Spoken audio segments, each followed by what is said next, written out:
जय गुरुदेव नाम किसका? प्रभु का। जय गुरुदेव नाम किसका? प्रभु का। प्रभु का प्यारा नाम। जय गुरुदेव। रात्रि परमार्थी संधान सेवा कर रहे हैं सभी सत्संगी प्रेमी जन। आपकी सेवा लगभग पूरी हो गई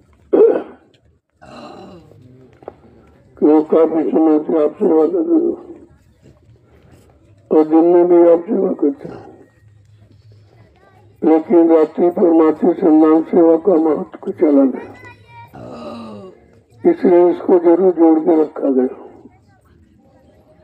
और इसमें सभी प्रेमियों को इस सेवा का लाभ लेना चाहिए, क्योंकि रात्रि की सेवा का महत्व बहुत बड़ा है। जैसे लोग रात में ड्यूटी करते तो डबल तनख्वाह मिलती है, डबल मजदूरी मिलती है, इस तरीके से परमार्थ में भी रात्रि सेवा का महत्व विशेष है और इसीलिए इसको रखा गया। जितनी ज्यादा करोगे उतने आपको लाभ मिलेगा और तो कोई काम तुम्हारे बस का है नहीं। भजन तुम कर नहीं सकते हो, सत्संग याद नहीं रख सकते हो, लेकिन सेवा कर सकते हो और इसमें अगर लापरवाही की तो फिर हमेशा के लिए अपरिचित रह जाओगे। इससे सरल सेवा और कोई नहीं हो और न कभी इस तरह की सेवा रखी गई। ये तो थोड़ा सा जीवों पर दया कृपा की गई, चलो भाई कुछ न कुछ उसको मिल जाए, तो बिना किए का अगर दे दिया जाए तो आप रख नहीं सकते और मेहनत करके करोगे तो आप संभाल के रखोगे, तो सेवा का दुरुपयोग न हो। इसलिए ये रात्रि का समय आपके लिए रखा गया। सारे विश्व में कहीं चले जाओ, रात में कोई नहीं करता, इस तरह की सेवा नहीं करता। तो सेवा अपनी मजदूरी है, मतलब रहने वाले बच्चे वो तो करते, लेकिन परमार्थ की सेवा नहीं करते। और आप परमार्थी सेवा कर रहे हो, इसलिए सेवा का किसी सेवा से कोई बराबरी नहीं है, कोई तुलना नहीं की जा सकती। अब ये तो जो परमार्थ के रास्ते पर चल रहे हैं उन प्रेमियों को एहसास होता है कि हम तो दिन में नहीं कर पा रहे थे, रात्रि में कर रहे थे। कोई न कोई बात जरूर है, कहीं से दया मिल रही है, साहस से बल मिल रहा है, हिम्मत दी जा रही है। ये लोग दिन में नहीं करते, रात में देर कौन करेगा। और ऐसे सर्दी के मौसम में जब लोग बिस्तर से बाहर होना पसंद नहीं करते और प्रेमी यहाँ डेलिया कर रहे हैं, ये देखकर लोगों को बड़ा आश्चर्य हो रहा है। ऐसा नहीं है, क्योंकि आश्चर्यजनक काम बिल्कुल अनोखा है, कहीं नहीं हो रहा। कहीं तीरथ मूरत, कहीं गंगा जमुना चले जाओ, लेकिन ये लाभ कहीं नहीं रखा। वहाँ तो कोई लाभ है नहीं, केवल लोगों की कोरी कल्पना है, वहाँ लाभ आप कुछ नहीं, क्योंकि वहाँ कोई लाभ देने वाला बैठा नहीं है जो लाभ देगा को। अपनी इच्छा से गए, अपनी इच्छा से किया, अपनी इच्छा से चले आए। न किसी ने बुलाया, न किसी ने लगाया और न किसी ने कुछ दिया, तो सब धोखे का है। इसी धोखों को संतों ने खत्म करने की कोशिश की कि जीवों को धोखे में न रखा जाए, उनको उनकी सेवा की तत्काल मजदूरी दी जाए और वो मजदूरी ऐसी जो कहीं कोई दे नहीं सकता। तो अब आपको तो समझना चाहिए कि कितना बड़ा काम आप कर रहे हैं इसका जब में, क्योंकि सारी सेवाएं मशीन कर रही है, आप कुछ करते नहीं। लेकिन यहाँ तो किस तरह से लोग कर रहे तो सब देख रहे हैं। ऐसा नहीं है सब देख रहे हैं, सब समझ रहे हैं, लेकिन मजबूर है कि कर नहीं सकते, कर तो कोई नहीं सकता। बिना दया के है तो आप हिल नहीं सकते हो, करना तो बहुत हो रहा। और वो दया हिम्मत बदल दी गई तो आपको हिम्मत आ गई और आपके अंदर उत्साह हो गया कि नहीं नहीं भाई कुछ तो करना चाहिए, जब कुछ नहीं करेंगे तो मिलेगा कैसे। तो भक्ति तो हो नहीं सकती, कोई साधन आपसे हो नहीं सकता, संयम नियम आके बस की बात है। तो इन्हीं के बीच में छाट कर यह सेवा परमार्थी सम्मान की रखी देगा। किसको तो जो करेगा और करेगा तो उसका लाभ पाएगा। तो धीरे धीरे उस लाभ के बारे में जानकारी हो जाए कि हमको कैसे करना चाहिए। वैसे तो आपको मालूम नहीं है कि कौन सी सेवा करें जो परमार्थ बने। सेवा तो सभी करते, रात दिन करते, लेकिन परमार्थी शब्द उसमें लागू नहीं है। परमार्थ का मतलब है अपना स्वार्थ नहीं, दूसरों के हित का, दूसरों के भले का, दूसरों के लाभ का मतलब काम करें। ऐसा तो कलयुग में कोई है जिसको अपना अपना लाभ चाहते, लेकिन संतों की व्यवस्था है ये कि उन्होंने परमार्थी सेवा को बहुत संभाल के रखा है कि बेचारे उन कमजोर जीवों के लिए जो उनकी शरण में आएंगे तो उनको कैसे क्या दिया जाए। तो ये है देने का रास्ता एक है, और इस रास्ते पर चलकर आपको लाभ ले लेना चाहिए, क्योंकि रुपये पैसे से परमार्थ नहीं मिलता है। सामान देने से कोई परमार्थ की अदला बदली नहीं होती है, उसका तो रास्ता ही अलग है बिल्कुल। और आदेश संत महापुरुषों के द्वारा मिले तब परमार्थ की शुरुआत होगी, ऐसे नहीं। तो धीरे धीरे धीरे धीरे करते करते लोगों की समझ में आने लगा कि हमको ये सेवा जरूर करनी चाहिए, क्योंकि अन्य सेवाओं का तो रुपये पैसे में तो लाभ मिल सकता है, लेकिन किए गए कर्मों की अदायगी ये लाभ नहीं मिलेगा। ये लाभ केवल परमार्थी सेवा के द्वारा ही मिलता है। अब धीरे धीरे जब आप आने लगे हो, करने लगे हो, समझने लगे हो, तो धीरे धीरे आपको जानकारी हो गई, नहीं भाई करना चाहिए, कुछ न कुछ किया कर। ये तो सिद्धांत है कि बैठे रहने से, सोने से तो कोई काम बनेगा नहीं, काम बनेगा सेवा करने से। अब ये प्रश्न है भाई कौन सी सेवा की जाए तो कौन सा काम बने। तो कहा भाई अध्यात्म कैसे बनेगा, परमार्थ कैसे बनेगा, किए गए अनंत जन्मों के पाप के बोझों को कैसे अदा किया जाएगा। प्रश्न इस बात का खड़ा है आज, और ये युक्ति किसी के पास नहीं। कहीं चले जाओ, किसी से पूछो तो कहते ये क्या होता है, ये परमार्थ क्या होता है, ये सेवा का मतलब क्या होता है, क्योंकि उन्होंने कभी न देखी न पढ़ी है और न किसी ने उनको बताया है।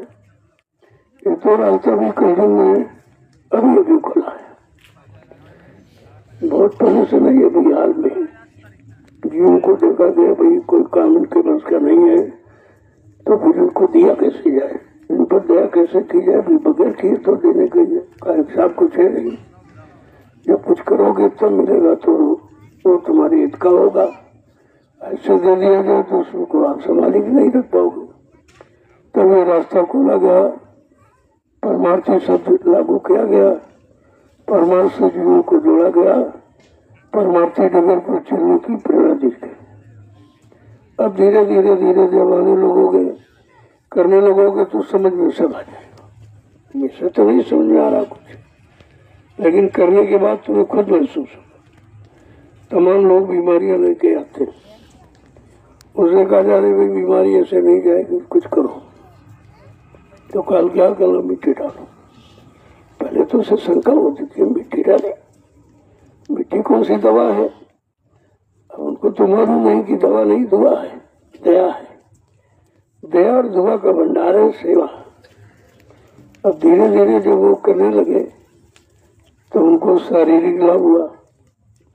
अब जैसे बहुत जबरदस्त आप पर कर्मों का बोझा है तो धीरे धीरे उतर। एक बार की तो आप उतार ही नहीं सकते, एक बार की उतारते तुम टूट जाओगे, भाग जाओगे। तो जितनी शक्ति सामर्थ्य तुम्हारे में है उससे कम सेवा आपको दी जाए, ताकि आज सेवा में लगे रहे, अब करते रहे, उसका लाभ आपको मिलता है। अब यह समय धीरे आपके सामने खड़ा कर दिया गया। बड़ा लोग ताजुब करते हैं असंभव सा उनको मालूम दे रहा है, लेकिन संत दरबार में असंभव शब्द बना ही नहीं। असंभव को संभव करने वाले ये संतों की निजी महिमा है। इसकी न कोई नकल कर सकता है और न कोई इसकी कोई बराबरी कर सकता, दोनों चीजें। तो आज ये आपको समझ मिला, उसका आप लोग लाभ ले रहे हैं। दुनिया के लोग देखते रह जाएंगे, समझ कुछ नहीं पाएंगे, न समझ पाएंगे, न ले पाएंगे, तुमसे छीन पाएंगे। और अगर पैसा लिए तो छीन लेंगे, सामान लिए तो भी आपका छीन लेंगे। लेकिन ये ऐसी सेवा है, इसको कोई छीन ही नहीं सकता। न चोर चुरा सकता है, न भाई बंटवा सकता है, न कोई छीन सकता है। वो तुम्हारे खाते में रहेगी और तुम उनको दे भी नहीं सकते, देना चाहो किसी को, क्योंकि उसका लेने का रास्ता स्वयं करने का है। तो स्वयं करोगे तो मिलेगा। जय गुरुदेव, जय गुरुदेव, जय गुरुदेव, जय गुरुदेव। और दुनिया के लोगों की दृष्टि तुम्हारी तरफ है।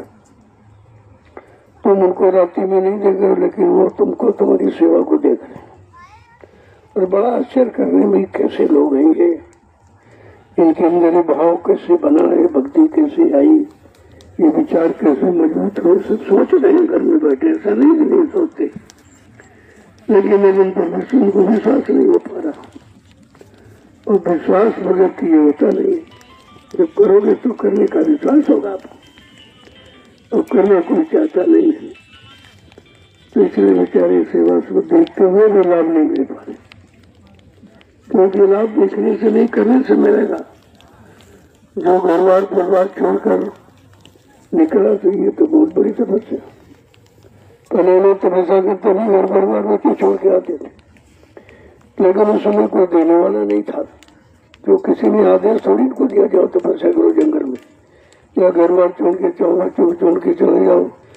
मतलब ये किसी ने आदेश ऐसा नहीं दिया था। और बिना आदेश के तो आप मजदूरी किससे मांगोगे? जब कुछ कोई कहेगा तभी तो आप मजदूरी मांगने के अधिकारी बनोगे, और उसको देना पड़ेगा अगर उसने आदेश दिया।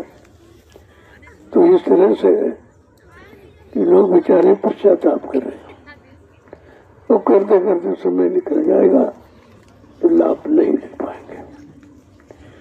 क्योंकि यहाँ सेवा के लिए कितनी मेहनत पहले से की जा रही थी, तो बेचारे नहीं समझ पाए, छोड़ के भाग गए। अब तुमने किसी का क्या नुकसान किया? तुम दूर रहोगे तो अपना नुकसान करो, तुम दूर रहोगे तो बिल्कुल दूर हो जाओगे, इतने दूर चले जाओ कि वापस लौट नहीं पाओगे। ये सब समझना चाहिए ना। आज संगत के सामने अहम समस्या है बचाव की। तो हम कैसे बना बचाव करें, और किन किन झगड़े झंझटों से, परेशानियों, बीमारियों से कैसे बचे।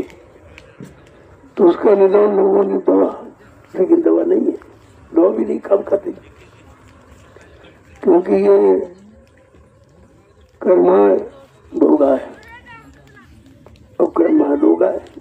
कर्म से लोग आते हैं और भोग से लोग जाते हैं, दोनों चीजें। अब भोग का मतलब करने के रास्ते को भोग कहते हैं।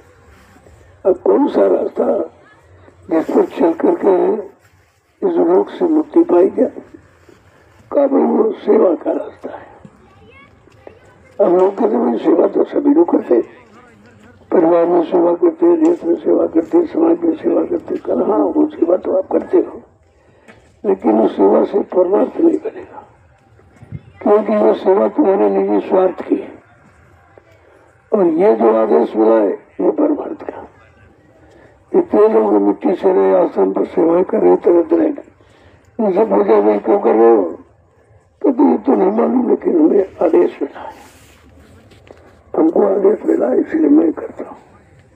इसमें कोई मजदूरी की लालच, कोई सामान पाने की लालच, कोई मान सम्मान का, ये कुछ नहीं। ये तो कुछ नहीं, तुच्छ है, लेकिन आदेश स्वरूप नहीं है। अब आदेश लोग समझने लगे इशारे में कि आदेश जब ही दिया जाएगा जब तुम्हारा कोई भला होने को होगा, और जिससे भला होना होगा उसी का आदेश दिया जाए, दूसरा नहीं दिया जाएगा।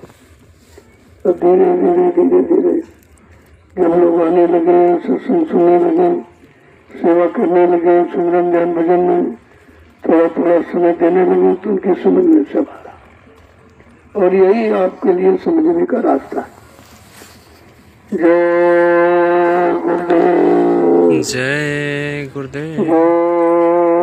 गुरुदेव, जय गुरुदेव, जय गुरुदेव, जय गुरुदेव, जय गुरुदेव। जय गुरुदेव नाम किसका, प्रभु का, जय गुरुदेव नाम किसका, प्रभु का, प्रभु का प्यारा नाम। जय गुरुदेव, जोर से बोलो, जय गुरुदेव, सामने बोलो, जय गुरुदेव, बोलना होगा, जय गुरुदेव, अभी से बोलो, जय गुरुदेव, दुख दर्द हरेंगे, जय गुरुदेव, सब कष्ट मिटेंगे, जय गुरुदेव, सुख शांति मिलेंगे, जय गुरुदेव, सबके दाता, जय गुरुदेव, सबके मालिक, जय गुरुदेव, प्रेम से बोलो, जय गुरुदेव। ये नाम नहीं इंसान का, यह नाम है प्रभु का, ये काम नहीं इंसान का। यह काम है प्रभु का।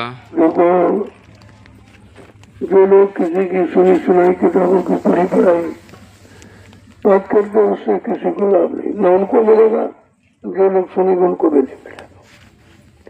लाभ पाने का रास्ता अपनी करनी है, करनी, और करने को करा नहीं सकते, उन्होंने कभी की नहीं और वो कर भी नहीं सकते। और भाषा उसमें बच्चों कुछ करेगा नहीं, उससे कुछ नहीं होगा और नहीं हुआ। आज 70-72 साल की आजादी में जितने जिम्मेदार सबने भाषण दिया, काम कुछ नहीं। जितने दाढ़ी बार रखने वाले महात्मा प्रवचन तो किया, लेकिन काम कुछ नहीं। न उसे धर्म का काम हुआ, न उसे राज्य का काम हुआ, और दोनों में से वंचित लोग रह गए। इसलिए हमको सोचना विचारना चाहिए कि हमारे इस कर्म से तो कोई किसी को फायदा हुआ नहीं है। न तुमने अपना समय खराब किया और लोगों का खराब किया, तो इसकी तो सजा है। इसकी सजा ऐसा नहीं है। तुमको अगर कोई मौका दिया गया है, तुमको किसी ने अपना समर्पण भाव किया है, तो वो काम करना चाहिए। नहीं करोगे तो कुदरती उससे सजा पा जाओगे आप। ऐसा नहीं है, उस सजा का भी विधान है। इसलिए कहो तो करो, अगर करना तो कहना मत, सजा मिलेगी, क्योंकि कुदरत सब नोट कर रही है। महात्मा ने पहले कह दिया, भाई तुम्हारी हर करनी को 24 घंटे में जो भी आप करते हो तो सब तुम्हारा नोट हो रहा, उससे आप बच नहीं सकते हो। यहाँ तो जो विज्ञान ने कैमरा बनाया उसमें तो कुछ छूट भी हो सकती, लेकिन जो कुदरत का कैमरा, जो जीवात्मा तुम्हारे अंदर बैठी है सब देख रही है, उससे कोई चीज छिपी भी नहीं है, तो उसके करने से तो आप बच ही नहीं सकते। और तुम्हारे जीवन की एक घटना नोट करते हैं, क्या आपने किया, कब किया, कैसे किया, कितना नुकसान किया, कितने लोगों का भला किया, कितने का मतलब किसकी ऐसा की, ये सब मतलब यानी अच्छा बुरा ये सब नोट हो रहा है, और उसी के मुताबिक आपको सजा मिल जाएगी। और उसको एक कह नहीं सकता कि हमने नहीं किया, क्योंकि वो प्रतिदिन का नोट करता है कि तुमने फला तारीख को और फला दिन अपने दिन ये किया था। अब आप कैसे झूठ हो सकते? जो नोट कर रहा है उसके आप झूठ नहीं बोला। महात्मा ने सब पहले से इशारा करके बता दिया कि तुम धोखे में मत रहना। तुम चाहो किसी को धोखा देंगे, तुम खुद ही धोखे में रह जाओगे। अरे किसी को तुम धोखा क्या दे सकते? तुम अपने आप को धोखा दे रहे, अपने जीवन को धोखा दे रहे हो। यानी मतलब एक तरह से नहीं, सब तरह से। अब ये बात समझ में जब आवे, जब संतों की शरण में जाओ, उनके अनमोल परमार्थी वचनों को सुनो और अपने जीवन में उतारो, तब उसका लाभ आपको मिल जाएगा। फिर आपको किसी से पूछने प्रमाण लेने की जरूरत नहीं है। जय गुरुदेव। जय गुरुदेव। आज सारा हिंदुस्तान देख रहा है तुम्हारे इस रास्ते पर मातृ सम्मान सेवा को। ये छोटी मोटी बात नहीं है और एक कलयुग का अनोखा इतिहास है। यही इतिहास है, यह सब इतिहास है तो वरना आपका और क्या है। इतिहास कोई अलग से बैठ के थोड़ी लिखा जाएगा, या मतलब जिसने किया नहीं देखा नहीं वो क्या लिखेगा। ये सुने सुनाई बातों का कोई इतिहास नहीं है, तो आपकी करने का इतिहास है कि आपसे कराया जा रहा, आप कर रहे हो। इन्हें नहीं होगा भाई हमने नहीं किया या नहीं कराया गया या नहीं बताया गया। अब जो करेगा सो पाएगा। जो देखते रह जाएंगे वो देखते रह जाएंगे, जो सुनते रहे वो सुनते ही रह जाएंगे। लेकिन सुनने देखने का कोई लाभ नहीं है, लाभ तो करने और कराने का। जय गुरुदेव। जय गुरुदेव। जय गुरुदेव। जय समय हो गया। आज बहुत कम 3 डलियां डाली, सिर्फ 3 डाली आप। तो इससे क्या होगा कि रोज का जो आशीर्वाद वो खत्म ना हो। अब समय कम होने के कारण भी चलो कम आए, लेकिन लाभ उतना ही है। ऐसा नहीं कि 15 डालते थे 3 को लाभ कम। आदेश तो आदेश है, चाहे 1 का हो चाहे 3 का हो, चाहे बैठने का हो कि नहीं बैठे रहो कोई काम नहीं करो, वो भी आदेश है। तो तुमको ये नहीं सोचना कि हमने किया नहीं। अरे भाई देने वाला चाहे बैठने की मजदूरी दे, चाहे खड़े होने दे, चाहे काम करने की दे, उसको उसके देने वाले पर निर्भर है।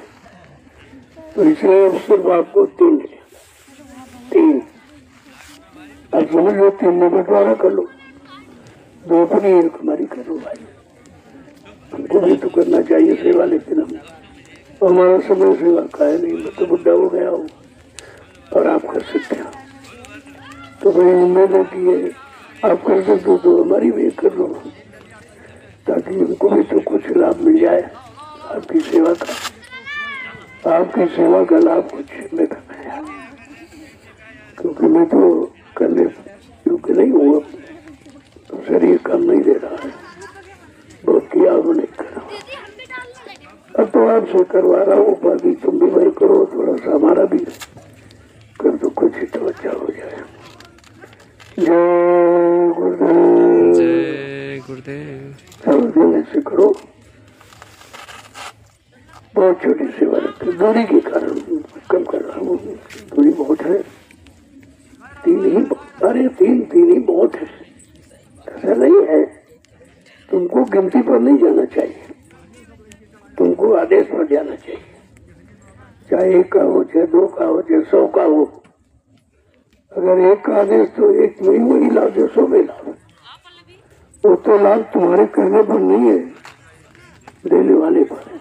वो कैसे दे रहा, क्यों दे रहा, क्योंकि उसको भी आदेश है। वो परीक्षा से कोई नहीं दे सकता, वो मालिक की दया से ही करेगा। मालिक जो हुक्म देंगे उसका वो पालन करेगा और उसी हुक्म से उसको आपसे पालन कराएगा, क्योंकि उसको भी कोई आदेश देने वाला है। वो सर्वोपरि नहीं है, उसके ऊपर भी कोई बैठा है। कौन बैठा है? समर्थ गुरु, समर्थ मालिक, वो बैठे हुए हैं। उनका हुक्म आदेश उनकी प्रेरणा हो जाती है, तो वही आदेश आपके लिए जारी कर दिया जाता है। जय गुरुदेव। चलो जल्दी पूरा करो। इसके बाद आज का परिश्रम, आज की मेहनत का पारितोषिक, वो जो महाप्रसाद, उसको जरूर लेगा। यही तो काम की चीज है, और ये कहीं नहीं देगा कोई। कहीं तुम चाहे अभी देखो इतना भारी कुंभ लगा, लेकिन वह प्रसाद कोई नहीं दे रहा। प्रसाद कुछ नहीं मिलेगा, कोई आई नहीं। प्रसाद कौन बना देगा? प्रसाद बनाने की शक्ति सामर्थ्य किसी में नहीं है। तो अपनी इच्छा से गए लोग, बेचारे मर गए तमाम, और मेरा कुछ नहीं, खाली लौट आए। क्योंकि जब कोई आदेश देने वाला नहीं है तो उस आदेश का लाभ कौन देगा? और अपनी इच्छा से करोगे तो उसका कोई लाभ नहीं। अगली बार नहीं समझ में उनकी आ रही, देख रहे हैं, मुसीबत उठा रहे हैं, मर रहे हैं, चले जा रहे हैं, डूब रहे हैं, लेकिन समझ नहीं पा रहे क्योंकि समझाने वाला कोई है नहीं। और जिसको कहते वो खुद बेचारा नहीं समझ पा रहा है कि क्या हो रहा, कैसे हो रहा, क्यों हो रहा। तो ये जड़ तो जड़ ही है, बचाएगा चेतन, जड़ नहीं बचाएगा। अब जड़ पर उम्मीद रख के तुम चले गए तो क्या तुम्हारी उम्मीदें पूरी हो जाएंगी? किसी के। और इसका आगे खामियाजा भोगना पड़ेगा। अब जितने लोग मर गए ये बेचारे प्रेत नहीं चले गए, इनका उद्धार कैसे होगा? पता नहीं कितने जन्म भी उनको, कितने जन्म लेने पड़े पशु पक्षी की लोगों में, ऐसे नहीं, क्योंकि ये मानो तुम अनमोल है और ये प्रभु प्राप्ति के लिए मिला और तुम जड़ में इसे खराब कर रहे हो, जड़ में बर्बाद कर रहे हो, श्रम समय पूंजी सब खर्च कर रहे हो, तो आपको तो इसका खामियाजा उठाना ही पड़ेगा। अगर सबको की बात न मानी तो भुगतना पड़ेगा, भुगतना पड़ेगा सब, चाहे राजा हो चाहे प्रजा, सबको भुगतना पड़ेगा। क्योंकि जिसके राज्य में अगर प्रजा दुखी है, संत गोस्वामी जी महाराज ने रामचरित मानस में लिखकर पहले ही बता दिया है कि जा सुराज प्रिय प्रजा दुखारी और सो नवस नरक अधिकारी। क्या ये लोग नहीं पढ़ा है कि जिसके राज में प्रजा दुखी है और दुख दूर करने का उपाय जड़ बता रहे हैं, कहीं पानी में बता रहे हैं, कहीं पत्थर में, कहीं कागज में, कहीं तीरथ में, कहीं मोरक में। ये क्या है? अरे जड़ कहीं खुद देगा, चेतन नहीं, जड़ माने मुर्दा, मुर्दा कुछ नहीं दे सकता, जब देगा तो चेतन जिंदा देगा। और जिंदा पूजा केवल गुरु की होती, किसी की नहीं होती। गुरु जीवित है, गुरु की गुरु आदेश देता है, गुरु भक्ति सिखाता है, गुरु शक्ति देता है, गुरु तुम्हारे हर काम को पूरा करने का दावा करता है। तो गुरु पूजा में सबकी पूजा और गुरु समान कोई देव न दूजा। फिर भी नहीं लोग समझ पा रहे, इतनी बड़ी चीज लिखे संत महापुरुषों ने रख दी और फिर में तुम जड़ में उपजते चले जा रहे हो, मरते चले जा रहे हो, निपटते चले जा रहे हो, भोगते चले जा रहे हो, नरकों में जाते जा रहे हो। मतलब मेरी तैयारी तो सब नरक की कर रहे हो, तो ढूंढते पुण्य मिल जाएगा। पुण्य, अरे पुण्य कहीं चेतन में पुण्य है, चेतन पुण्य देता है कि जड़ से जड़ पुण्य देता है, ये भी नहीं समझ पाए लोग। बेचारे जड़ में इतना अनमोल जीवन समाप्त कर रहे हैं। ये खामियाजा दोनों को, राजा और प्रजा दोनों को भुगतना पड़ेगा और भोग रहे हैं, भोग रहे, ऐसा नहीं भोगेंगे नहीं, भोगना पड़ेगा। जिसके राज्य में कर प्रजा दुखी हो, राजा नरक में जाता है, यह संतों का कथन है। और रामचरित मानस बराबर इशारा करके बता रही है।